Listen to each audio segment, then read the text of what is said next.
G'day and welcome to Wine Week. I'm Danny. And I'm Brad. And we're back in the studio this week after being The out... vineyard. Oh, the vineyard, yes, yes. After being out with Sue Hoddle last week. It was Wednesday this week. We did that ahead of time. There's another one in the can. Another little interesting interview with Luke, one of the other winemakers. Yes. But the thing that we missed, having been on site last week, was congratulating Cadel Evans. Oh, of course. We couldn't really stop Sue for a minute. We just want to talk about the Tour de France. Exactly. So I thought to myself, what wine should I do to celebrate Cadel winning? And I thought, something in yellow, of course. Something in yellow. Good, because I was wondering what the tie-in was.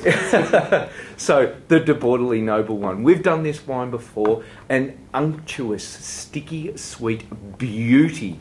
Available in the 375 half bottle or the 750 bottle.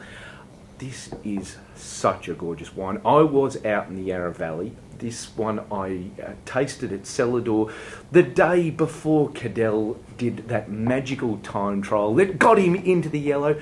And what better wine, as I say, to celebrate Cadel taking home the yellow than the Noble one. This is a beautiful wine and something that you could lay down for 10, 20 years and it will continue to improve. Beautiful now. Don't just match it up with sweet things for dessert. Also goes absolutely beautifully with a bit of blue cheese at the end of a meal. So, about $30 odd in the half bottle. Obviously about double that in the full size, but a gorgeous wine. Make sure you get into it, celebrate the yellow.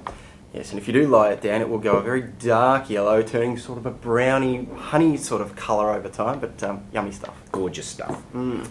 Now, we of course, we interviewed Sue Hoddle last week from the Coonawarra, and we've got another Coonawarra Cabernet. We've done a few of these recently, but this is from the guys at Leconfield, who we haven't actually done for quite some time.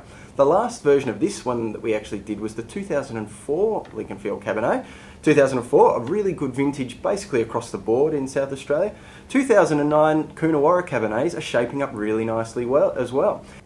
Coonawarra Cabernet, we've talked about it a lot. It is just so well suited to the soil type there. And here is another example of a winery with really good track record of producing wines which age really well too.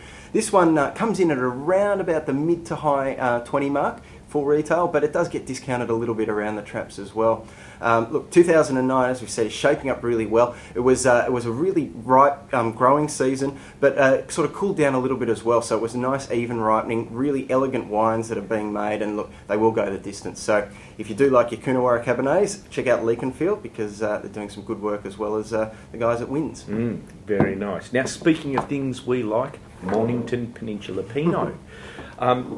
This one is not as well known as maybe the big end of town, but Moorooduc Estate, the McIntyre Vineyard Pinot, should be one on your radar. Now, this sits at around about $32, $33 odd. Most places you can find it, and you won't find it in the big box chains. This is the one that you'll need to go out and get one of those relationships with a lovely little local bottle shop that knows what they're talking about. Now, the Moorooduc Estate ranges from inexpensive to moderately expensive. This sits in the kind of middle point, as I say, about $30 odd, and this is the point for me that their range really starts to become impressive. Earlier than that, it's pretty much straight down the line, kind of cherry, bright fruit flavours. Here it starts to get a little bit more earthy, a little bit more interesting. Forest floor flavours that I really like to see in a Pinot. Not, as I say, just straight cherry, something a bit more interesting, something a bit more complex. And at $30-ish, that's actually really good buying for the Mornington Peninsula because a lot of those more complex Pinots are 50, 60 and more than that. So 30 odd bucks, Moorooduc Estate, great one. And if you can't find it at your local bottle shop, if you're in Victoria, head down there, great little Celador, a lovely little bakery there at the same time, and a peacock in residence that's a great way to sip, watch the bread being baked, and have a lovely little a visitor beside you. So, the Mornington Peninsula, Moorooduc McIntyre Vineyard Pinot. Yes, look, I know it's peacocks that get me over the line when I'm picking out Celador's, Dan. Well, it was for my kids. They thought that was great fun. And if you can keep the kids interested, there's more time for you to drink wine. That's what I reckon. Good point. Anyhow, that's it for this week on Wine Week. We'll see you all again next week. See you next week.